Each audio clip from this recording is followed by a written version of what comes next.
Hi again. You're probably wondering why I'm sitting here with a sampler.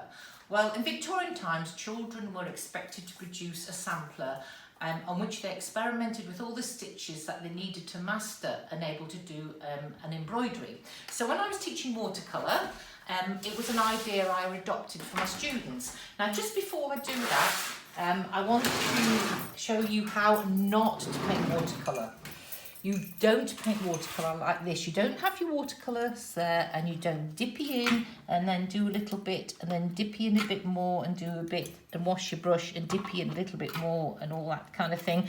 The reason you don't do that is you will just end up with a horrible muddy mess and you'll be very disappointed. So you don't do that. Right, so if you don't do that, what do? Well, there are only certain ways that watercolour likes to be painted, and I've got over 20 videos on my YouTube channel now, and this session is really about bringing those videos together and making it a little bit more of a whole idea for you rather than zipping around into videos. So if you come over here, Mr. Tarantino, I've laid out the only ways you can paint watercolour. The first way is a flat wash. And if you go on to see my video how to paint a flat wash, you'll see how to do that. It's also quite useful to make a few little notes, so it just reminds you when you want to use a flat wash how you do it, such as you work it at a slope and the paint's got to be quite watery. I call that one my dribbly bottom wash, and that's all explained in that video.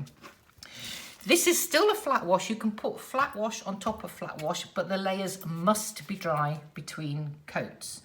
And if you go onto my video, how to paint skies, hills and seas, that's how I painted the hills. I put flat wash on top of flat wash.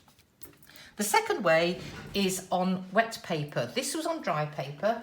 This is on wet paper and it's called wet on wet. And again, there's a video how to paint a wet on wet watercolour background. And it's slightly different because you're working the watercolour flat rather than sloped. But again, that video explains it really well. You can add to that. If you've got that and it's all squishy and wet and lovely, you can, before it dries, you can add a second colour. But the second colour must be stronger.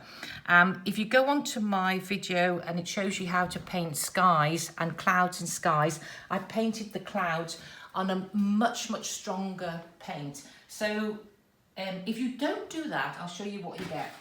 If you go in and you've gone in with a more dilute paint, you get one of these which are called a back run or a cauliflower or a back bloom or whatever you want to call it. This is what you want to avoid, and that's just because when I touched it, I touched that with a more dilute paint, and you get that stronger paint and it will work absolutely fine. The third way is where it's kind of a combination of these two here. So there you've painted your flat wash, it's perfectly dry. What you can do is, if you're very careful, don't scrub it, you can re-wet areas of it and you can paint on top of it. And I've done a video how to paint birds in watercolour, and it's a robin, and the robin's breast is exactly that. I've painted it, let it dry, and I've painted on top.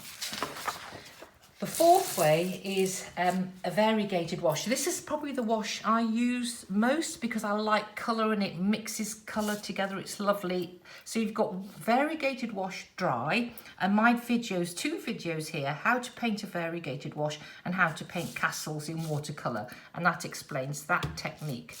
There is also a variegated wash wet, and that's where you are painting on wet paper. It's a wet on wet technique, but you're dropping in lots of different colours. And there's a video how to paint sunsets, which covers that one. Number 6 is this one. This is the one that most people find very tricky.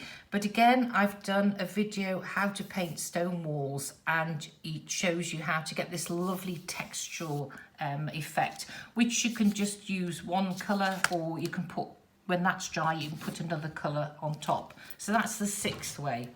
The 7th way is a graded wash, where you're adding water, more and more dilute paint as you go down, and you're letting it get graded and till it gets to the bottom, you're almost into white paper there. And again, there's a video how to paint distant hills. So they are only those ways of painting watercolour. What I do, and what I think is a really good thing to get into your head, is to actually paint a picture in your head before you paint it. Now, this is quite a good little tip here. Let's say this is a watercolour I did of Crail Harbour. This is the drawing I did of Crail Harbour. And just to get my head together, I wrote down what washes I was going to use. So here we are, number 2, look, that's a nice wet on wet. So I did that. Where have we got? Number 4 and 6. 4 is a variegated wash. If you can see, I put different colours into the wall. And when it was dry, I put number 6 on top, which is a broken wash. So that is quite a good discipline to get into. It's really important you plan something before you paint it. You're far more likely to have a success with that.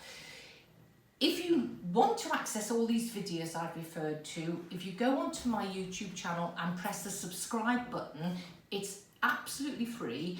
It just gives you access to all my videos, and it means that any subsequent video that I post up, you'll be notified and you'll be able to go and watch them. So thank you very much for watching.